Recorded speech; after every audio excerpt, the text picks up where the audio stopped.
Hey guys, in this video I will show you how to fix van restriction Valorant. Alright, let's begin. To fix the van restriction in Valorant, start from your Windows desktop.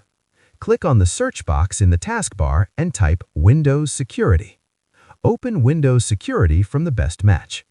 Once the screen opens, look at the left-hand side icons and select Device Security, which looks like a small computer. At the top, you'll see Core Isolation.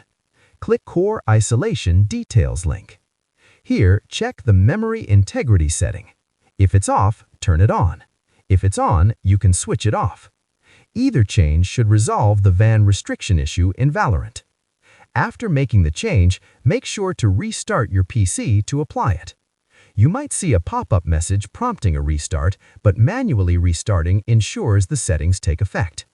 Once your PC restarts, Valorant should run without the van restriction problem. So that's basically how you can fix van restriction Valorant.